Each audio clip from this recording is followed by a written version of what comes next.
Hi, my name is Dipti Kumar, and today I'll be reading The Night the Moon Went Missing, written by Shreya Yadav and illustrated by Sunaina Coelho.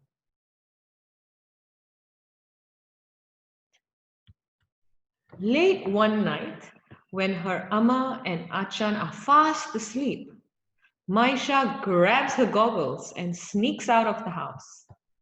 Maisha loves the beach at night, and one of her best friends lives in the sea.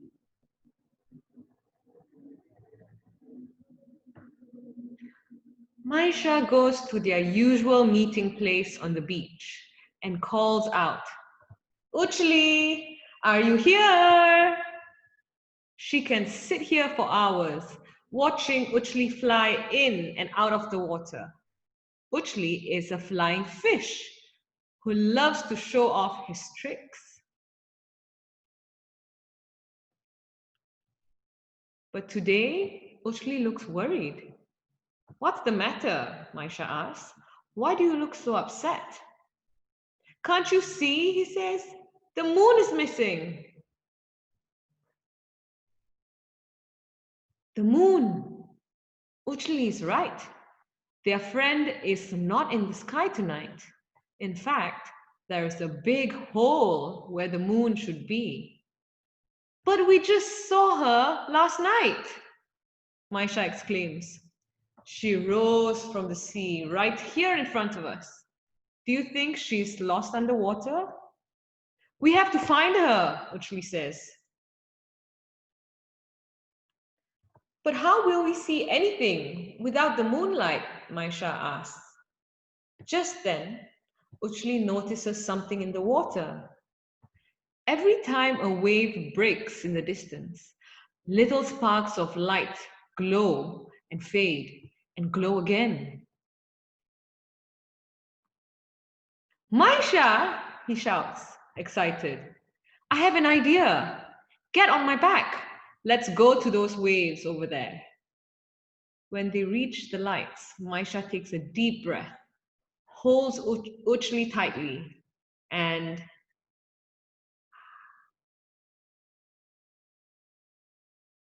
Maisha gasps. She feels like she's floating in a sky full of stars. There are tiny creatures glowing all around her. Wow, who are they? She whispers to Uchli. They're plankton. Maybe they can help light our way in the sea, Uchli says. Will you share your light with us? Maisha asks one of them. The moon is missing, and we need some light to find her. You will need more than just my light, the plankton says. Let me ask my friends if they can help too. Soon, Maisha and Uchli are joined by an army of little creatures with their flickering lights. Now, where can the moon be? Maisha wonders.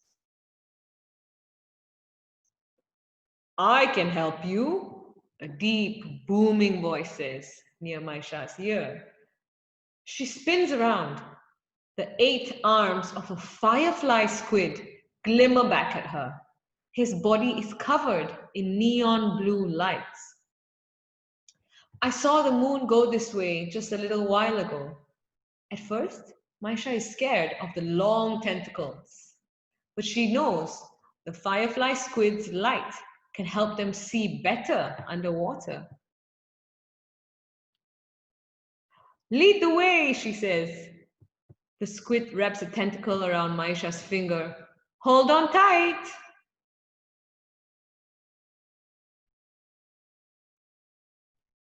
Then Maisha, Uchli, the glowing plankton, and the firefly squid all swim down together. Down, down, down they go, where to the water is very dark. But the plankton glow brighter, and the squid flashes his light. There is still no moon in sight. Then they meet an anglerfish out on a hunt. She has sharp teeth, but Maisha is not scared anymore. Hello, she says. We're looking for the moon. Have you seen her around?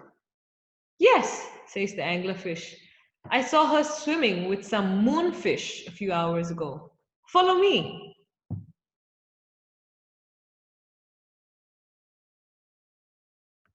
Maisha, Uchli, the squid, and the plankton follow the green lure of the anglerfish. The light from the glowing animals falls like a spotlight on the dark ocean floor. Suddenly, Maisha sees something bright under a rock. It's the moon!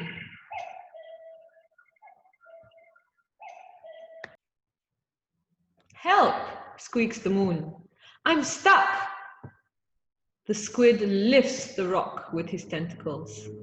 Hurrah! Everyone shouts as the pale moon slips out. What happened? Uchli asks.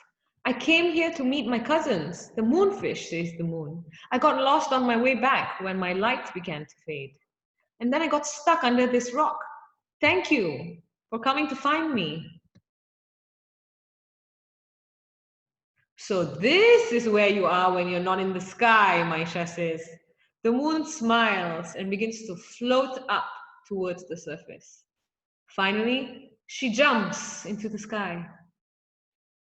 Uchli and Maisha wave goodbye to their new friends and swim back to the beach in the moonlight. The stars under the sea continue to shine deep into the night.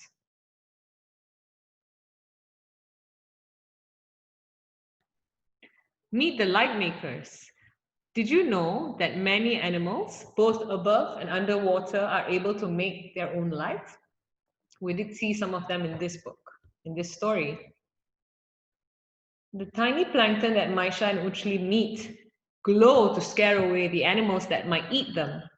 When they sense movement in the water, the plankton let out bright sparks as a warning. Sometimes waves and boat traffic also trigger this light. While plankton animals have a chemical in them that helps them glow, the firefly squid has special organs called photophores that produce its light.